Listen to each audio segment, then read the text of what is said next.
From Lighthouse Reports, this is Backlight.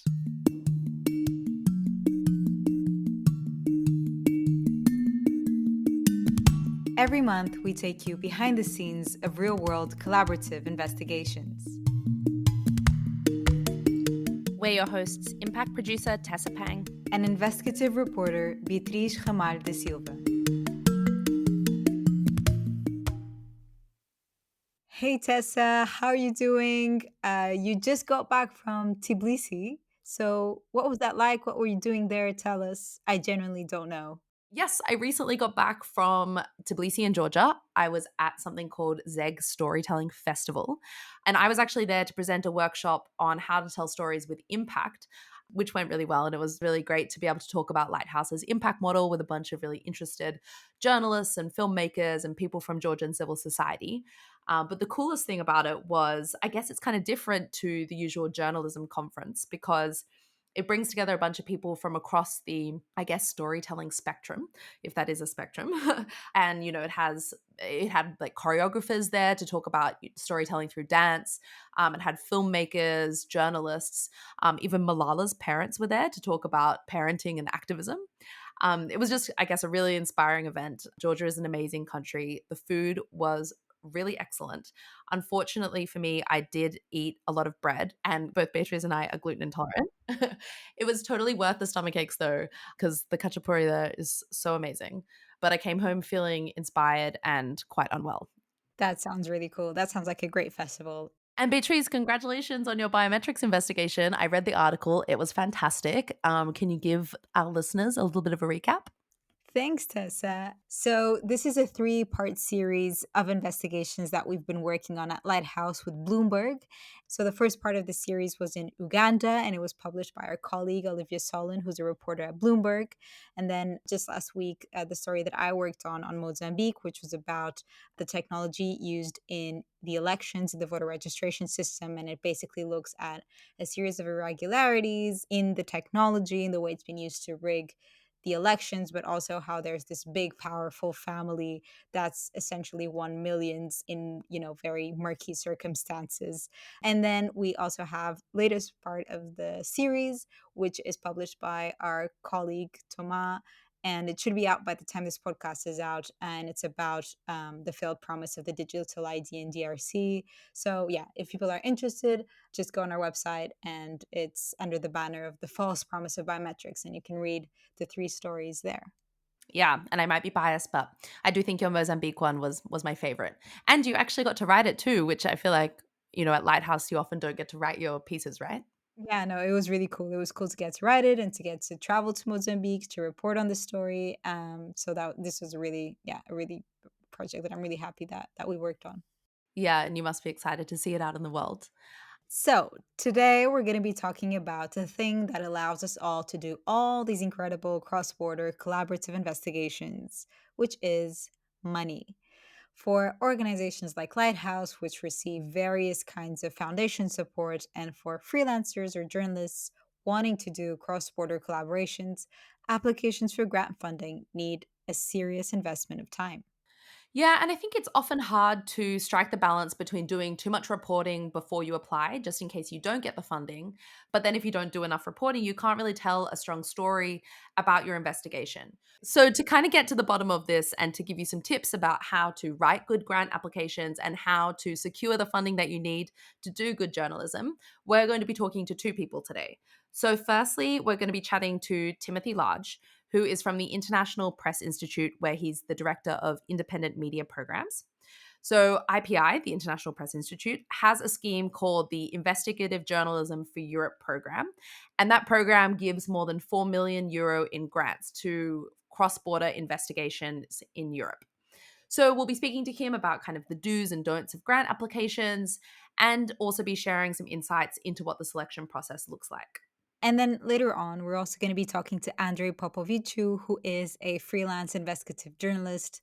We actually just worked with Andrei on our Desert Dumps investigation, and he's also worked with us on past investigations in our Borders newsroom. So that's really cool. I mean, he just won a European Press Prize for his migration journalism, and that was for a story digging into how Europe outsources border enforcement to Africa. I mean, generally, I just really encourage people who are not familiar with Andrei's work to go and give it a read. And he's just generally been putting out some really excellent pieces over the past year as a freelancer. So, we'll be talking to him about his experience applying for funding as a freelance journalist and some of the challenges that he's faced and his tips for fellow grant applicants. Great. All right, let's go give Tim a call.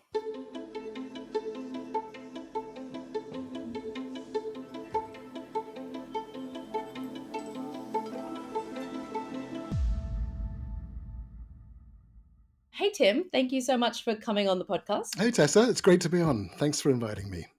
No worries. So maybe we could just start off with a little bit of an explanation of what your role is at IPI. And can you explain what, I know this is a lot of acronyms, but what IPI and what IJ4EU is? Sure. Yes, I'm the Director of Independent Media Programs at IPI, which stands for the International Press Institute. IPI is a Vienna-based organization. It's actually the world's oldest international free press organization, set up in 1950. So we're about to celebrate our 75th birthday.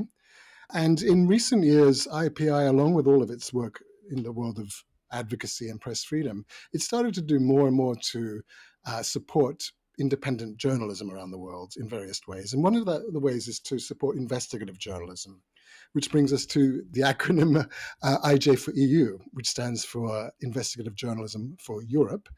And this is essentially a fund. It's a fund run by a consortium of nonprofit organizations, of which IPI is the lead. And we support with public money, taxpayer money, and also a little bit of philanthropic money. We support cross-border collaborative investigative journalism.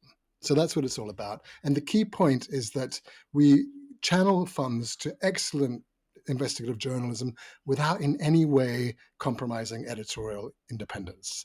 So over the years, we've channeled many millions of euros into this program. And it just so happens that we are about to launch the second call of the current edition of IJ4EU. It's in its fifth edition already. So we've helped hundreds of newsrooms and freelancers all across Europe and beyond take on really ambitious investigations that wouldn't otherwise have been possible, I think. And so the next call is opening on September the 2nd, 2024. That's super helpful. Thanks, Tim. So, I mean, obviously, through your work, you must get and see a lot of grant applications. What are the three biggest mistakes that you see journalists make in these applications? Ooh, three biggest mistakes. Well, we see a lot of mistakes. So what would I say are the three biggest ones? Well, okay, there are some really obvious things. So the first thing is that many applications fail to include what I call the big reveal. All right, and this is basically the most important part of the application, in my view. And it's also the one that's easily neglected. And this big reveal, this is the revelation of your story. It really goes to the heart of what you're trying to do. So it's what you're exposing, what you're uncovering, what you're proving in your investigation. And of course, because this is investigative journalism, it's got to be new, doesn't it? It has to be some kind of a revelation. Now, I know that people don't always know exactly what their big reveal will be at the outset, but you should have a pretty good idea of at least what you're trying to get towards based on a working hypothesis when you put your application together. So that's the first thing. Got to have a big reveal. And many of them don't. They just don't. Second big mistake we see is that there's no what I call so what. And again, this may all seem very basic, but you'd be surprised how many applications lack these essential things. So the so what is that element of the application that explains in really clear terms, why do we care about this? What's at stake? Why does it matter?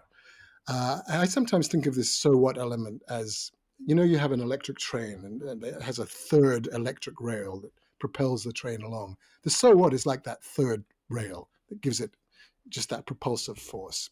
Stories that have the so what resonate with audiences, and those that don't have it tend not to get funded, sadly. So I would say if you can't articulate the so what at the application stage, chances are you probably need to go back and keep working on the idea. The third mistake that I see a lot is something as simple as this, but it's easier said than done to fix, but it's just a lack of focus. And this kind of relates to the first two things I mentioned. Probably if you have a strong big reveal and a strong so what, your proposal will already be like a laser. And if those parts are weak, it might be a bit all over the place. So this is a question of framing. We often see proposals for projects that I would describe as more social studies projects than hard-nosed investigations. They're themes rather than stories. So we need a story. We need it to be laser focused. Otherwise, it's probably not going to make the grade. Right. And I'm sure for the people listening, they might be applying for grants right now or in the future. And so now they know what not to do. I guess my next question is what should they do? Like, what are some of the elements of winning applications? Yes, well, of course, we can flip those three what nots to do on their heads and what to do. You give us the big reveal, give us the so what, and all of that. But in addition to that, I mean, maybe it helps to just zoom out for a second and think, okay, what are you hoping to achieve with a good proposal? What is the function of an application? What should it do? And I think it should do three things, basically. The first thing, it needs to grab the attention of the people who are reading it, and it needs to be memorable. Second thing is it's got to present a good story. And the third thing is it really needs to build trust and confidence that you are the team to pull off this incredible investigation. Now, if you could do those three things, you're probably going to get funding. So let's think then about what are some of the kinds of things you could put into your application to achieve those goals. So here are just three, top kind of three things that help achieve those goals, I would say. And the first one may seem a little bit silly, but I'm actually being serious here. But this makes a huge difference. It has to do with the title you give your application. We see all kinds of titles, from the very long to the very clever, to attempts at puns, to just giving the proposal writer's name. We see all kinds of stuff. Good proposals tend to have good titles. It has a tremendous impact on the jury. So I can't really stress enough how important this is. The truth of the matter is that your story, if it's chosen, will be chosen by jury members who have to read through dozens, if not hundreds, of applications, and they have to keep them all in their heads at once. So they need something to cling on to and to refer to when they're batting ideas around. So, they're trying to say, what about that investigation that was the one about the blah, blah, blah, blah, blah. And no, that's not good enough. If they can say, okay, let's bring the discussion back to suspicion machines or the QAnon recipe. By the way, Lighthouse Reports is brilliant at coming up with titles. Another thing is, and again, it's so simple, but it's so obvious, but it's so hard as well. You just got to have a damned good story, okay? And actually, that's all this boils down to. This is not rocket science. This is about the only thing that matters. You have to give the jury a really good story. You want them to be saying, that's a good story. That's a good story. And that's the phrase that rolls off tongues when people are selecting. That's a really damn good story. They can imagine it. They can see the headlines. They can see it in their own papers or on their own TV stations and so on. So, and again, if you've done all those things I've already mentioned, the big reveal, the so what, all that kind of stuff, you're probably going to have a good story. And the final thing I would say, all good proposals have in common, they're very concrete. And this is about building that trust and confidence that I mentioned. They're precise, they're grounded in detail, they eschew abstraction, there's no jargon whatsoever. They say exactly who you are, what you want to do, how you're going to do it, what resources you're going to do it with, and what's your timeline. All of this concrete stuff is extremely reassuring to the jury. They'll then have faith in you to carry out your fantastic idea. Can you walk us through what the selection process is like? What is it like in the shoes of a jury member, and how does that all work? Let me just preface that by giving you a little bit of information on the last IJ for EU round. A few stats might come in handy. We had the last round in the spring of this year. And we received, I think it was 235 applications from cross-border teams all across Europe and team members based in a total of 70 countries, actually. So from all over the place. And if you added up all the funding that all those proposals collectively sought, it was something like 7 million euros in grants. And we only had around 500,000 in grants to give away during that particular round. So jury members have an extremely tricky job, which is they have to take a lot of really good stuff and make really hard decisions on that. The first thing to say about jury members, at least for IJ4U, is they tend to be made up of very senior journalists. So think about your gruff editor-in-chief types. And remember, when you put a bunch of people like that in a room, often for many hours, our last jury member, I think, was something like 6 hours. It was a really long meeting. They're essentially arguing all that time, mostly in a civil fashion. Not always, but mostly it's pretty civil.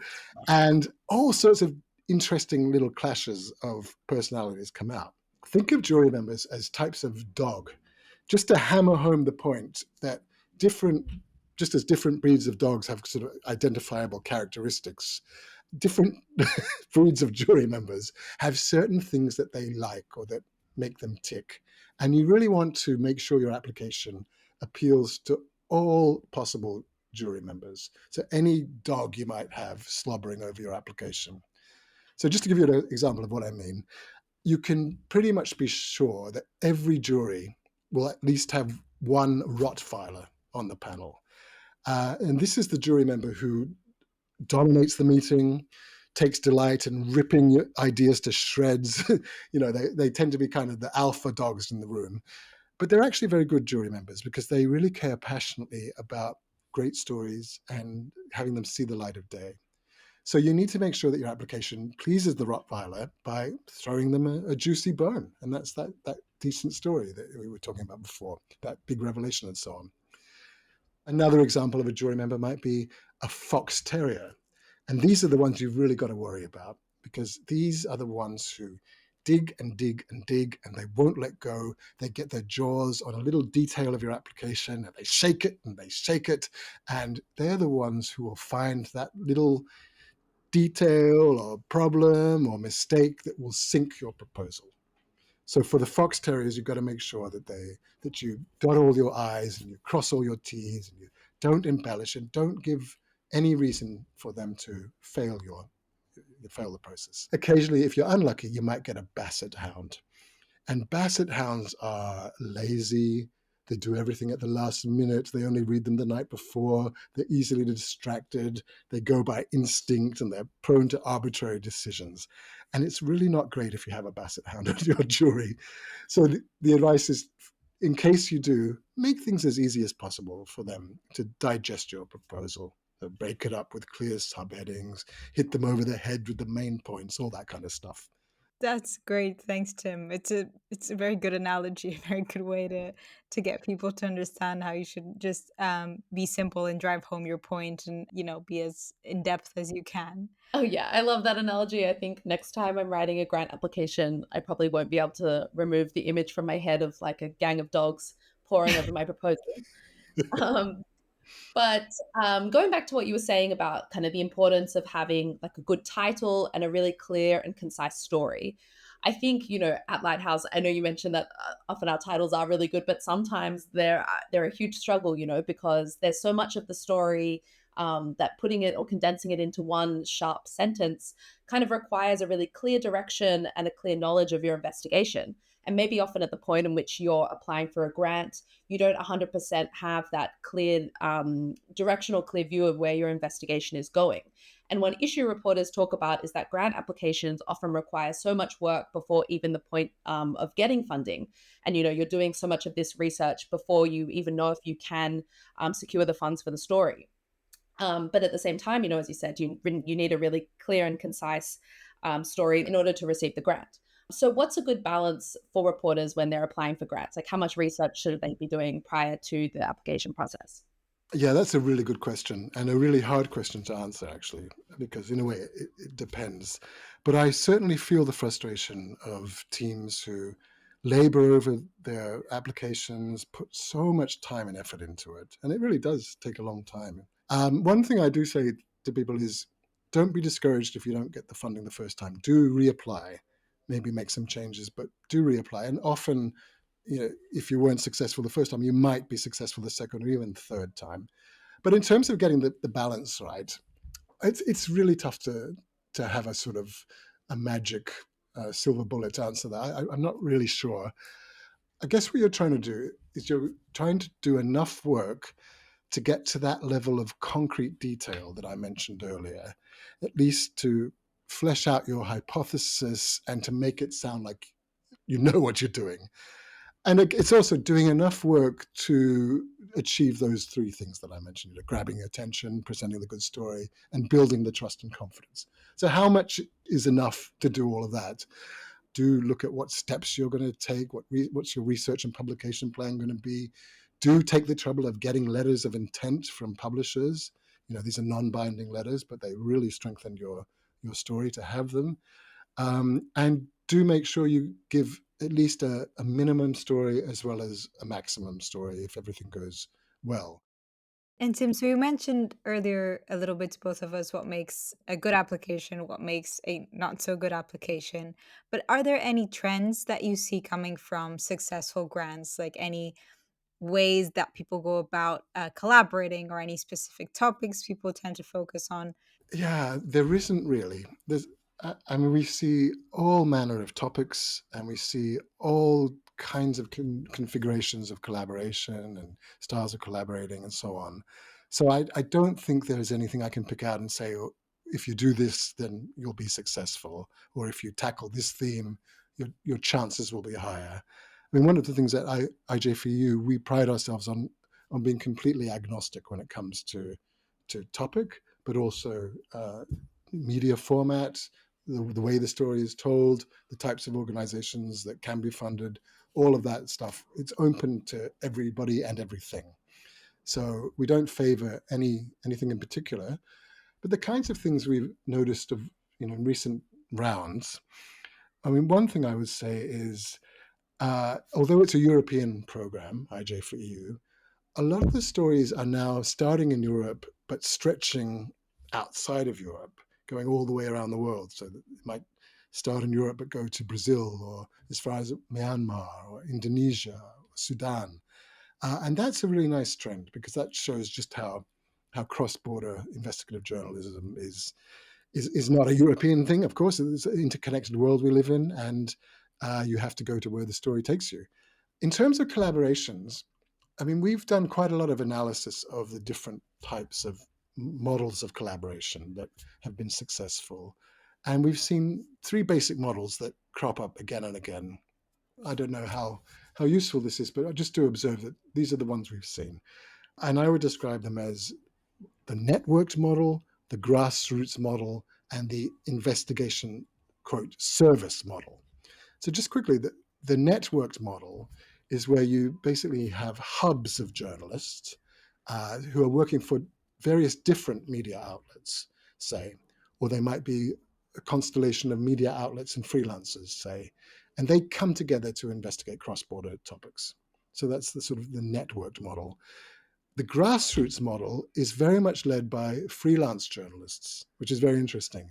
So you might have a freelancer who comes up with an idea and then reaches out to colleagues in news outlets, different news outlets or different places, and puts together essentially a remote team, a cross-border team to carry out the story.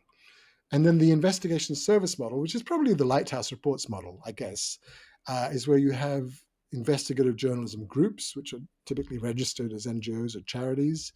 And they consist of journalists from several countries who work together on a project basis in various different team combinations. That's super interesting to hear, Tim. And yeah, I think especially about collaborations that are kind of extending across Europe's borders. I guess that's also because, of the increasing ways that, for example, even European border policy is increasingly moving offshore as well, I guess. Maybe we're seeing some of those trends in general issues as well. Thanks so much, Tim, for coming on the podcast. And also just a reminder that the IJFEU round opens September 3rd. Is that right? September 2nd, actually. So if anyone's interested in applying, they can get information by going to our website, which is IJ4EU, that's IJ4, the digital 4, IJ4EU.net. So I hope that gives a bit of an overview.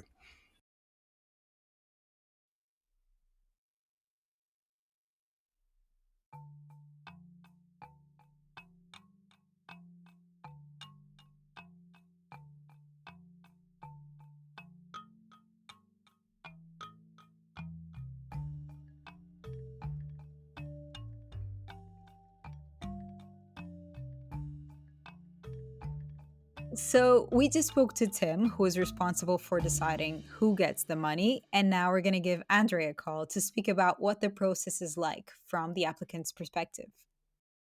Thanks so much for coming on, Andre. And congratulations on the recent European Press Prize. It was very well deserved. Thank you. For the listeners who don't know you or know your work, can you give a little bit of a summary about your area of research? Sure, yeah. So I'm a Romanian freelance journalist. I mainly focus on foreign correspondence and investigative journalism. I look into human rights violations, development, migration, foreign affairs, and conflict, and a bit at the intersection of all these topics. So we've just worked with you in the Desert Dumps investigation, but you work on a bunch of other cross border projects as a freelancer. Can you just give us a rundown of how you fund yourself as a freelance journalist and how that process is like for you? So, as people might know, it's quite tricky as a freelance journalist to find funding you need to undertake the bigger project usually. Usually, freelancers work on individual stories that they pitch to media, but this is not very fruitful financially speaking. And it actually takes a lot of work, and you don't really have a lot of time and space and funds to finish your project. So, what I try to do is mix a bit the funding streams. So from grants, European grants, cross-border grants that I apply with as part of teams living in different countries, but also I try and keep a lookout for fellowships, which also offer funding, but also training for long-term projects. And then long-term collaborative projects like the ones I do with Lighthouse, they're also a great way to diversify your income stream and make sure you have enough kind of time and resources to, undertake more complicated stories and investigations. That's super. I actually just have a follow up to that, Andre. How do you go about like finding fellow journalist colleagues to do these cross border collaborations with? Like, is it people you already know, or do you like put a call out somewhere, or are these just networks that you're part of that make that process easier? hmm No, that's a great question. And I think it's definitely a big challenge when you're a freelance journalist because you don't have colleagues you work with from day to day. So you really need to build kind of your network and your colleagues, and often this happens because you are based somewhere where you're surrounded by journalists that you meet by chance. But otherwise, a big part of freelance journalism is networking, and making sure you're kind of seizing all opportunities to kind of go to conferences, international journalism conferences. I've been to summer schools for investigative journalism where I found people with similar interests and experience, but also simply by kind of former colleagues who I've worked with before, maybe for different jobs or so. And it's definitely a big kind of task to make sure that your network and people around you, freelancers, you create kind of bonds that are based on trust and kind of similar interests. And as someone who's successfully gotten grants in the past, what's your advice for journalists who are applying?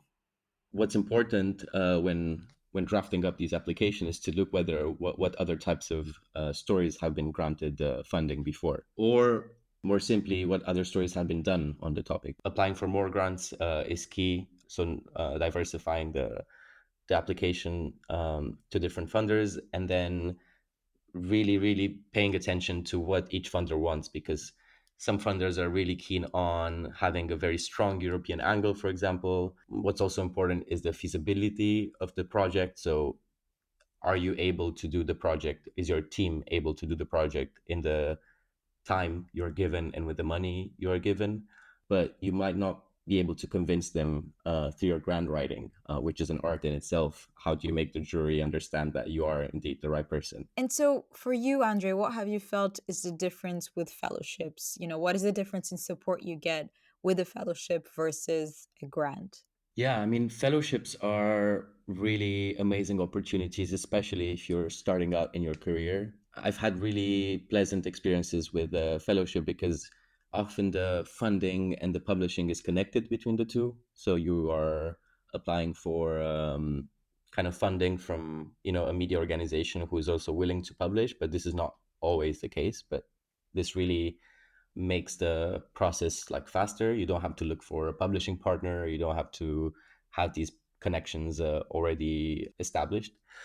And then you get a lot of training and support while doing your stories. And fellowships, are usually for one person or two people, but they're really great in assigning you an editor or a mentor, and in helping you really hone in that story. Which for grants, often you just get the funding and then you need to find your publisher and media partners. But with fellowships, you really get that training on writing. For example, I had a fellowship on log form narrative writing, so I learned a lot about, especially for people starting out. I think fellowships are a great way to get funding and support, and then move into these cross-border grants. Yeah, and Andrea, I know you've done some really great reporting about human rights abuses and migration. And I just wanted to ask, can you think of a specific story that you feel has really benefited from one of the fellowships that you took? I one good example could be, and this is an example that illustrates maybe the that finding fellowships and funding from maybe more from smaller publications or smaller media organizations, and gives you a bit more chance when you apply. But I applied for a fellowship slash grant with the Leonard Goodman Institute on investigative reporting in the U.S., which is connected to Indies Times magazine, which is a kind of a labor kind of progressive magazine in the US. That's quite small and has a small kind of specific audience, but they are investing in 3 long term projects a year. And a few years back, I applied for this EU migration funding in Senegal, and what has been the human rights impact of these funds.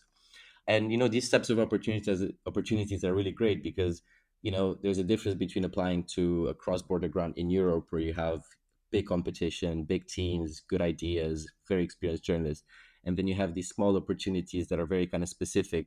And immediately the kind of competition goes down. For this fellowship, I got a lot of support from my editor. Financially, it's been much more rewarding because all expenses were covered and with little limit on it. And then payment was really good as well, and really kind of was enough and a fair payment, which is often something that from grants you don't really get. You have to apply to multiple grants to cover your costs sometimes, depending on the stories. And yeah, this is, I think it was a great example, and is one of the more like really good programs and editorial processes that I've been through. And you really have that space to talk to your editor, develop your story. Whilst with grants, you're a bit more kind of narrowed down into like really delivering what you pitched, and the relationship is not as close to the funders. Right. And now thinking about when things maybe didn't go as well, what are some of the biggest challenges when applying for grants and fellowships that you've come across?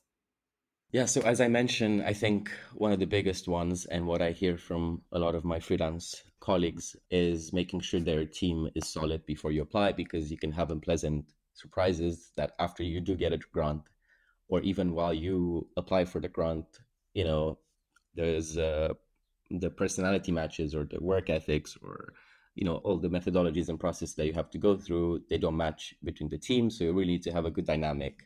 And then I think also it's important to keep in mind that when you get funding, you have to then find media partners to publish, and often it's more than one media partners. And these relationships with the media are very tricky to navigate as a freelancer, because you don't have as much. I guess there's a power imbalance, right? And you might have a good story, a good idea, and a good reporting, but then you need to convince the media partners of doing it. And then you need to make sure that the relationship between you reflects kind of respect, and that you get credited for the work. That you don't do work that's then taken by the staff and like published under the bylines. Right. And just one final follow up. What about getting letters of support for the application? Yeah, that's a great question, and it's definitely a challenge, I might say, or definitely it's like an art. It's important as freelancers to have a good relationships with editors, and these relationships you develop way long before, or like way before applying for a grant. So, working with an editor at a publication, doing freelance pieces, and then coming to them and telling them, look, I want to apply for this story. It might not happen, but are you willing to write me a letter of intent saying that you would be okay to publish this story after? What I've seen that's been successful is asking colleagues or my network, do you know an editor at that publication? Can you put in a good word for me so I can, get that letter of intent without having to go through too much of a complicated process to earn their trust? And once you're part of a team, especially, usually the team members are from different countries, so they will have their own connections and their own relationships with media partners from different countries and different languages. And yeah, I think the best way is to just start pitching. You might not be able to do maybe long-term bigger projects from the start, and I don't think anyone ends up doing that. But I think really pitching individual pieces to editors, like doing 3, 4, 5 articles for the same editor, and then they see how you work, they see that you can get the story, they have trust in you, and you have a somewhat of a rapport and a relationship with them. And once you have that, you can convince them to take a chance on you on like committing to like bigger projects. And for example, when my first year I started out, I reached out to Lighthouse about collaborating, and I ended up joining an investigation they did, the Masked Men one, and it was something that they kind of asked me to join after I pitched them a few things. They were like, okay, this is not a good time to do these, and then they asked me to join this investigation they were already working on. So things can kind of happen without you planning them to, and by just putting out yourself out there, you can get involved in a lot of interesting projects. Thanks so much for taking the time to chat with us, Andrei, and super excited for your work in the future too. Thank you so much for having me, and it was really nice to chat. And to keep updated with all our investigations, you can follow us on our social media. On Twitter and Blue Sky, we are on @LHReports, and you can subscribe to our newsletter on our website, which is lighthousereports.com. And if you have any feedback or ideas on who we should be talking to, you can also reach out to us on email at backlight@lighthousereports.com. All of those accounts are linked in our show notes. And one final thing, if you are enjoying this podcast, you can feel free to leave us a rating. It really does help others to find the podcast too. And make sure to subscribe wherever you get your podcasts. We will be taking a break in August. Beatriz, what will you be up to? I'll be home. I'll be in Portugal and probably just at the beach a lot. What about you, Tessa? What are your plans? My mum is actually visiting from Australia, so I'm very excited. She's coming for a month. I'm going to show her around Barcelona. We're going to go to the beach. We're going to eat some nice food. It's going to be beautiful. That's lovely. So those are our August plans. So unfortunately, there'll be no episode in August, but we will catch you guys in September. Thanks for listening. Have a good break. Bye, Tessa. Bye.